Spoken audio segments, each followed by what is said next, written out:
guys, how's everyone doing? This is the magical Ron. Ron is a new friend. Yes. A new close friend now. He has come to Budapest. We met up. He's a long-term hardcore little psycho. He's one of the live stream family members. So I thought we'd have Ron on today and have like a chat about his travel experience, who he is, why the hell he's here, and why the hell you should listen to him. All right, so do you want to like say hi and who you are? And... Hello, everyone. Don't worry. Yeah, I'm a little nervous. But anyway, I'm a traveler, and I came to Budapest. Oh, geez, scrap that. Budapest is like my 9th country. Okay. And again, after the experience of watching your videos and traveling a few countries, I've learned that I like to stay in places where I can stay a longer amount of time. Yeah. And so I've been looking for cheaper places to visit so that I can stay longer. Yeah. And so Budapest happened to be one of the expensive countries to, inexpensive countries to go to for traveling. Yeah. Let's see. Well, my first time, actually, I did a cruise. I did a cruise with my sister. It was my first time doing an international trip. Not only was the cruise expensive, but also you only get a taste of a little bit of each one of the countries, And so I felt that what I got out of the cruise was that I was able to get a little sampling of each country that I visited, so that I may want to stay there longer. My first solo trip, however, was Amsterdam. And the reason I chose Amsterdam, however, not cheap, rather expensive, to be honest with you. And without the foresight of thinking about staying in hostels, I stayed in a hotel. Yeah. Amsterdam was my first solo trip because I saw some images, video on television, on the internet somewhere of Amsterdam, and I thought it was a beautiful country. Yeah. And so I figured that I would visit it, okay. and it happened to be my first solo trip. My additional concerns to add into where I travel and why I travel, or where I travel, is because of the fact that I do have this cane here. So I'm disabled. Do you want to tell everyone a little bit about your disability? Well, I have cerebral palsy, and it affects mainly my left side, so I do walk with a bit of a limp, and I usually don't use my cane. I'm from the United States, by the way, from Los Angeles, and I don't usually use my cane while I'm in LA. Or any place in the U.S. because it's pretty much like flat territory. Yeah, you good. You know? But, you go to a place, like Europe, where there's lots of cobblestones, and a lot of, maybe you have to walk down into, like, some of the pubs or restaurants and so forth. Yeah. So there's, sometimes quite a few steps. And also because of the history, the older buildings, the 17th, 19th century buildings, they're a little bit more rickety or more, wear and tear, and maybe not so, flat and, obstacles. There are more obstacles than some of the historical buildings. Yeah, definitely. One thing I learned about the travel community is that the travel community is very open, very friendly towards disabled. In the 9 countries I've been to, I've always had people who were ready to assist me when I needed any assistance, or even when I didn't think I needed assistance, people were just right there, like, for example, if I get on public transportation, they would, offer me their seat, sometimes open doors, things of that nature. And then there's also been times when I've been out with people, there may be like a flight of steps or something that we would need to go up into in order to, go into the venue. Yeah. And, they would ask, do you need some help, going up the steps? We'll help you get up the steps, help you get down the steps. Whatever we need to do to help you, participate. Yeah, they would lend a hand. So, what were your expectations before you went away for the first time on your own? Well, that's a good question. What my expectations were, I didn't really know. I mean, I think the thing is that again, coming from America, where our media sort of teaches us to be a little bit fearful, and so there's a bit of fear, but concerned a bit, about how people would would respond to me. Not only being African American, but also being disabled in addition, and I guess what I will have to say, like a lot of other people, a lot of other African Americans have said, was that I actually feel more safer outside of the America. US. Yes. That's crazy. Yeah, it is crazy, but I do feel that I'm safer being outside of the US. As far as the disability, I didn't really know what to expect. I didn't really know how much I could actually even do. I mean, because again, it's new territory. Exploring another country. So I didn't know exactly, all the lay of the land. And I think after traveling a bit and then watching, a bunch of videos, which I highly recommend, not only even if you're not disabled, but I still think, it's watching a bunch of videos of the places that you're, the countries you're going to visit, maybe even some of the, buildings you're going to go into, like churches or, basilicas or restaurants and so forth. You can kind of see like what, how it's sort of laid out, and for a disabled person, there's a little bit more concern. And jumping the gun a little bit, going to Thailand, looking at videos was my savior. Okay. To be honest with you, give us an example. I found out that Bangkok had really great public transportation. And so I chose Bangkok as one of my destinations, but also in addition to the public transportation aspect, I needed to see like what the terrain was. Is there cobblestones like Europe? No, it's not. But I wouldn't know unless I looked. And so what I did find out is that, again, because of the the threat of flood and water, that almost every building in Bangkok you have to step into. Yes. So there's several steps. And the steps sometimes are the width of maybe 2 or 3 steps. They're not just like normal kind of. No, some are huge. Very, very huge steps. And so by looking at videos, I was able to see that. I was able to see, that people were stepping into buildings. I was able to see sidewalks where there were holes, holes in the sidewalk. A lot. And and then sometimes very thin footpaths to walk on.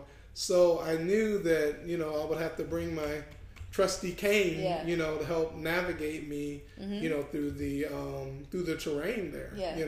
Another thing I want to mention about Bangkok. One other thing I did is I also looked on the accessibility page of the country. You do like a search for traveling in Bangkok. When disabled, or I'm disabled, I'll be traveling in such and such country. And so a lot of times what I found is that I would get to a page where it will show a list of like accessible buildings, by wheelchair, I also found, like, for example, in Bangkok, on their public transportation website, they listed the stops where there were lifts. That's because really good to know. They weren't lifts at every single stop. Stairs. Sometimes you had stairs. Sometimes you had the escalators. But it was not a lift at every stop. And so that website listed the stops where where the lifts were, and I found that to be a very good thing to know. Yeah. Yeah, absolutely. And so that was my experience with with going to Bangkok, and just in watching videos in general. I mean, just for every country I go to, that's what I do. I look and see, what the lay of the land, how it all. So you can prepare yourself a little bit. So that I can prepare myself. Yeah, exactly. Okay, that's a really good tip. Yeah. Yeah. So my 9 countries I traveled to, if we want to go back to that a little bit, okay, was let's see again. My first trip I did was a cruise, which, if I can talk about the cruise for a quick minute. Yeah, please. What you said about the cruise is a really good point, actually. Okay. Yeah, please. Yeah, so on a cruise, what I think is good is, for a disabled person, especially if you maybe are a little concerned about, getting out and going to a country. The thing about a cruise is that, number one, a cruise, you're on this large ship, and with like multiple floors. Like, I think the cruise I was on, we had like 5 floors, and it was huge. That's crazy. And there were times that I had reserved the wheelchair, because I didn't know like how big the ship was,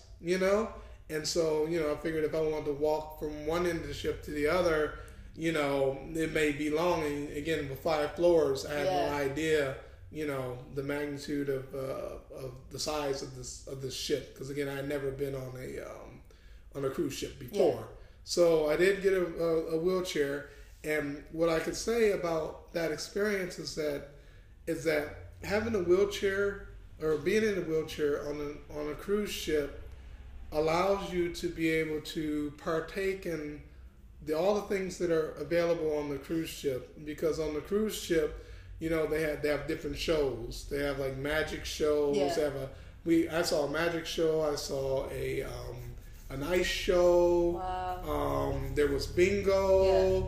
There were different type of classes, educational classes about language, or even about some of the excursions that we were going to take, slideshows about different locations.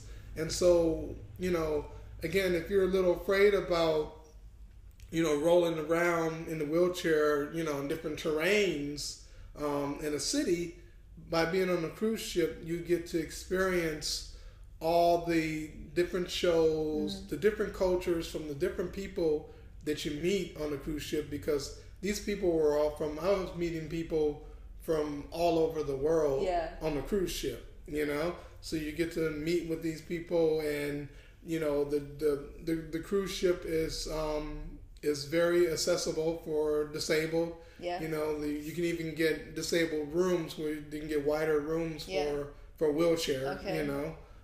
So they do have rooms available for that. There's ways that you can get into the pool as well. They have sauna facilities.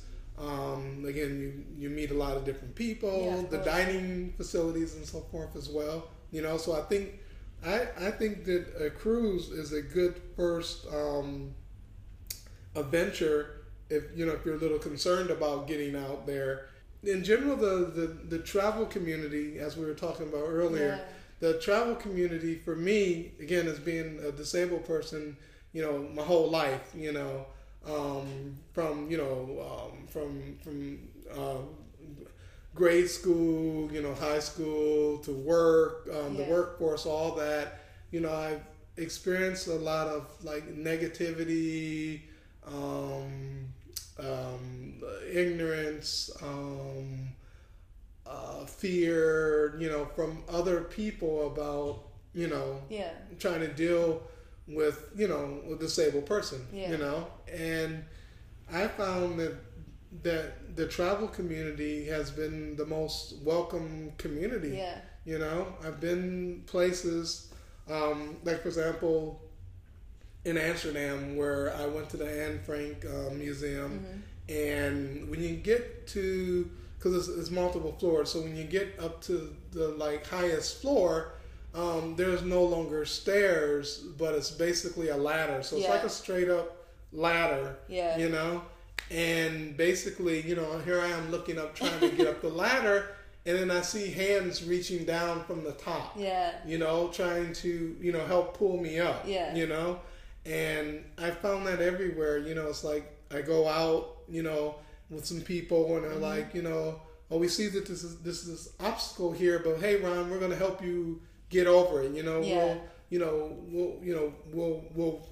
We'll slow down. We won't walk so fast, or you know, or they'll ask me, you know, is it okay if we walk this far or whatever, you know. And sometimes I may not know the answer, but the fact that, you know, they ask and they're concerned about, you know, about making sure that I can enjoy the outing just as much as them, you know. That's awesome, yeah. And, you know, like I said, for me, I found that to be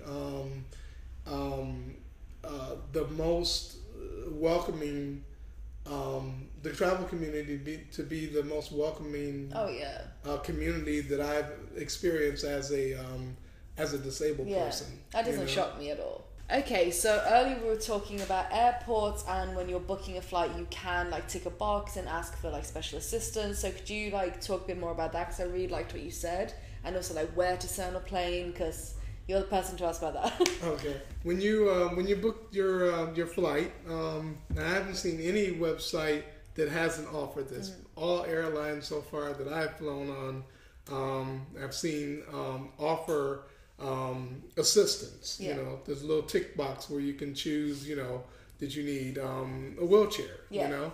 And I would recommend that even if you're with a cane like myself, that you check the option to get the wheelchair, because sometimes you go to the airport, you don't really realize how far it is from one end of the airport to, you know, to your gate. You know, if you book by phone, then you can also tell them as well, because there's been a couple of times where, you know, I didn't book online, I just booked on the phone. And you can even do it after, like say for example, if you forgot for some reason, or you couldn't find the tick box to add the wheelchair, you just call the airline after you even book and say, you know, I want to add, you know, make sure you realize that I'm disabled and I want to add a wheelchair to my ticket.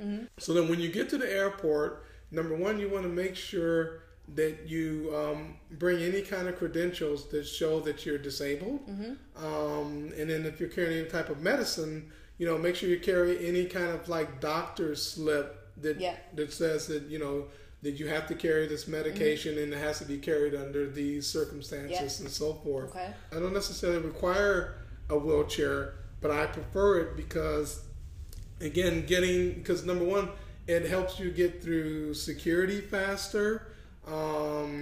It helps you get to your gate faster. So there's like the time saving aspect of that, and also, you know, you won't exhaust yourself, and also make sure that you're not going in the wrong direction, because sometimes you might go, you're in the wrong side of the terminal, you know, take the wrong, you know, tram or whatever. This person works in the airport, so they'll be able to tell you exactly. They'll take you exactly where you need to go, you know. If you want to get a window seat or an aisle seat, and sometimes that to me is determined by the length of the flight, because, for example, first of all, they usually ask for a pre-board when they start to board the plane.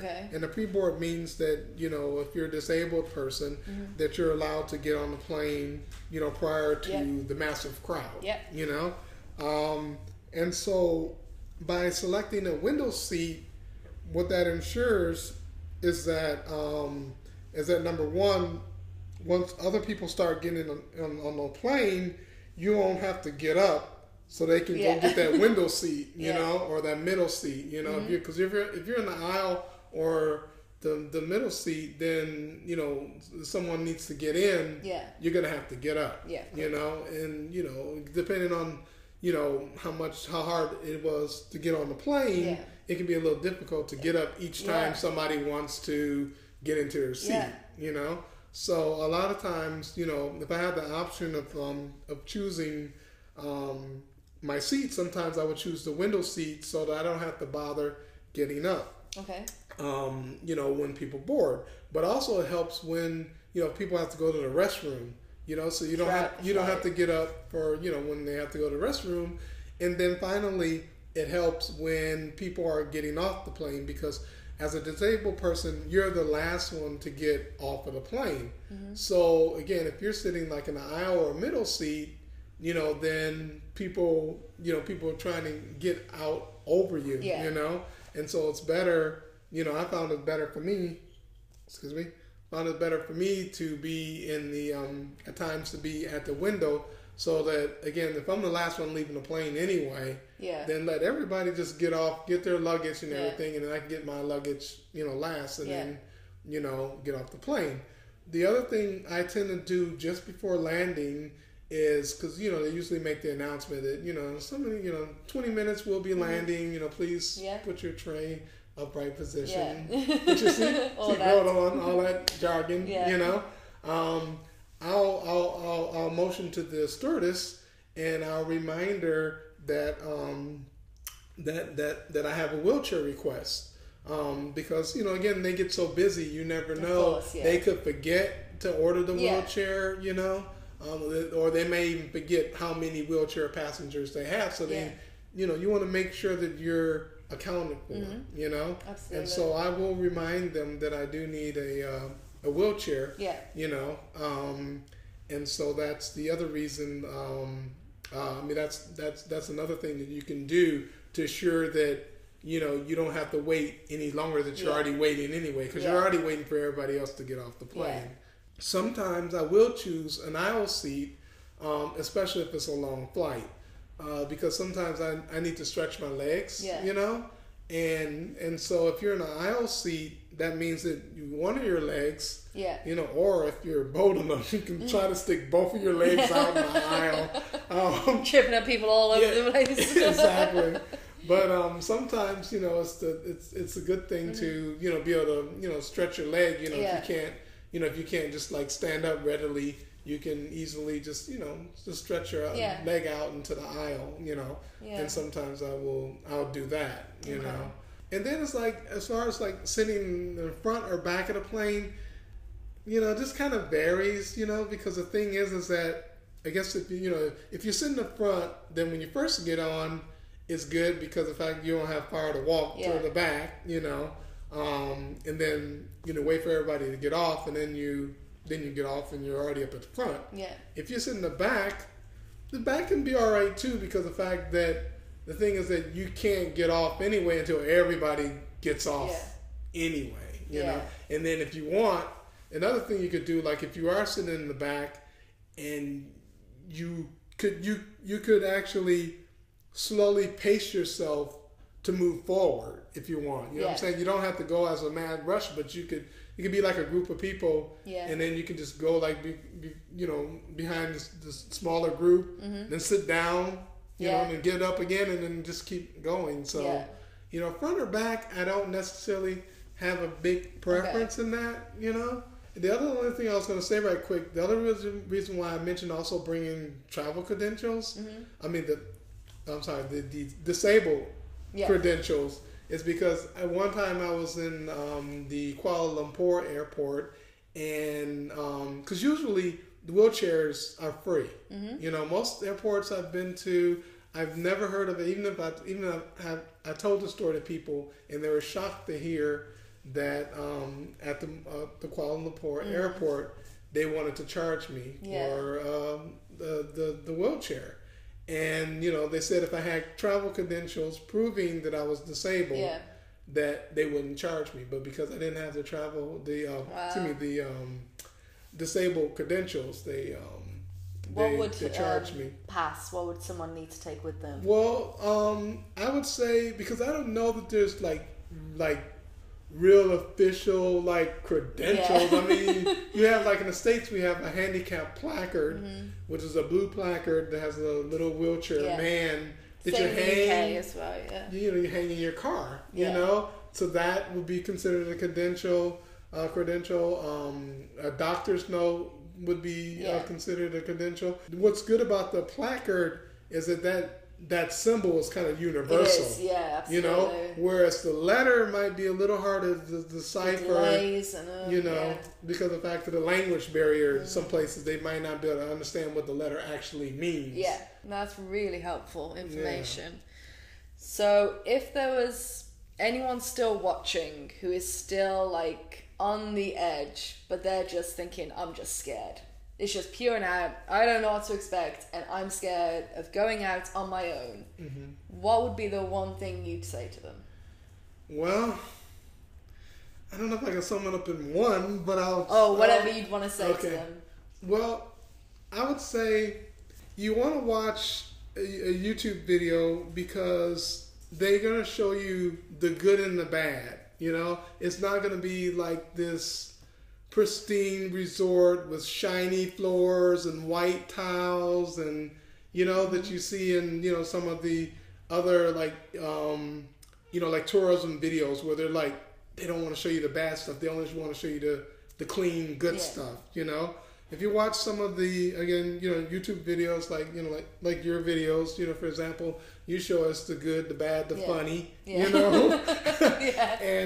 you get a real sense of what that place is like, what that location is like, So I said the biggest thing is, is to watch videos, and, read blogs and, try to get involved with any kind of, travel, Facebook group or anything, and, and get involved with the travel community and ask your questions, and, just look, look and see what other people are saying about, situations they've had, because again, you're not alone. No. There's other people just like you that again have the same fears, or fears that are similar, and don't really know where to start or don't know, who to ask, and I found that the travel community to me have given me all the answers I needed, in order to go out and travel, to do my 9 countries that I've done, Absolutely. Yeah. That's a really good one. I think the Facebook groups, I always forget. I always forget that there are so many groups on Facebook all over the world. Yeah. It's amazing. Yeah. And even, I would say even, just even look for Facebook groups in the country that you're also going to visit. Yeah. And that was one that I hadn't thought of, I was just thinking like, general like travel Facebook groups, and it wasn't like every place has a specific right, but exactly. You showed me that one here that we have in Budapest, that and I didn't think of that, and it's like, so there's another thing where, if you're involved in the travel community, new ideas will come up and new suggestions will come out that will show you something that you had never thought of before. No, I agree. Yeah. No, that was really good. Is there anything else you wanted to add, or are you happy with everything you said? I think I believe I'm happy with everything. Thank you so much for being a part of this. And you know, I always feel kind of bad sometimes because I get people who come to me with questions I just can't answer because I have zero experience, and I'm like, I'm sorry, I really can't answer. So thank you for giving like another perspective on things. And maybe you've just really helped someone out. Yeah, I hope I have helped I'm sure you someone have. out. And I was going to say, if you have questions that you want to forward to me, then, please do. Okay, and I'm sure people will leave them in the comments. And I'm sure you'll see them or pop down there from time to time. Yes, I will. Yeah, definitely. Absolutely. Awesome. Well, thank you, Ron, and thank you, Scott, for being cameraman. Thanks, Scott. And thank you for watching. If you have any questions, please leave them down below, and even if you just have your story to tell, then there's always a place down below to chat about that. And if you like this, then you should definitely subscribe and give me a big thumbs up or a thumbs down. You can give me a thumbs down and Ron a thumbs up. That's how it'll work. Yeah. Yes. Okay. All right. I will see you in a couple of days. Bye. Bye.